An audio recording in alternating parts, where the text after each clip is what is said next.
गोविंद शर्मा द्वारा लिखित कौन रोएगा आपकी मृत्यु पर। अध्याय 25।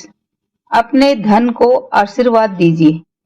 अगर कभी आपको इंग्लैंड में लंदन जाने का मौका मिले तो आप फोइल्स में अवश्य जाएं, जो कि शहर की सबसे पुरानी दुकानों में से है।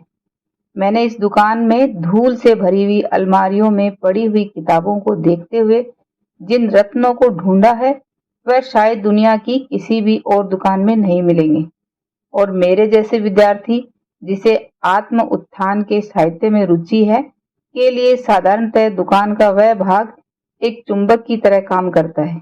मैं हमेशा उन लेखकों की तरफ ध्यान देता हूँ जो ज्यादा मशहूर नहीं है, पर फिर भी वे मुझे जीवन की कला और अपने जीवन में सुधार लाने की दिशा में अंतर्दृष्टि प्रदान कर सकते हैं। और फॉइल्स में मैं ये हमेशा पा लेता हूँ। कुछ वर्ष पहले मुझे एक पुस्तक मिली जिसका नाम था bring out the magic in your mind. यह करीब 30 साल पहले एक अल कोरान नाम के आदमी द्वारा लिखी गई थी, जो उन दिनों दुनिया का महान मानसिक जादूगर था। एक अध्याय में जिसका नाम है धन का रहस्य, उन्होंने यह लिखा है, जब आप अपना पैसा किसी चीज के लिए दे देते हैं तो याद से उसे हमेशा आशीर्वाद दीजिए। उससे कहिए कि वह अपने हर छूने वाले को धन्य करे। उसे निर्देश दीजिए कि वह भूखों को खाना दे और फिर कई गुना बढ़कर आपके पास वापस आए। इसे हल्के ढंग से मत लीजिए, मैं गंभीरता से ऐसा कह रहा हूँ। आगे के कुछ दिन आप अल कुरान की सलाह को मानकर देखें कि क्या होता है।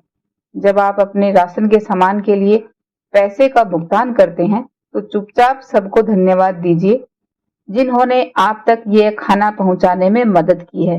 वह किसान जिन्होंने इसे उपजाया है, वे लोग जिन्होंने इसे यहाँ तक पहुंचाया, और वे संरक्षक जिन्होंने इसे संचित करके रखा। अगर आप अपने बच्चों की शिक्षा से संबंधित चेक लिख रहे हैं तो क्यों न चुपचाप आप उन सब शिक्षकों की प्रशंसा करिए जो अपना समय आपके बच्चों के भविष्य को संवारने की दिशा में व्यतीत कर रहे हैं, और उन सब लोगों को भी जो इस कार्य में उनकी मदद कर रहे हैं।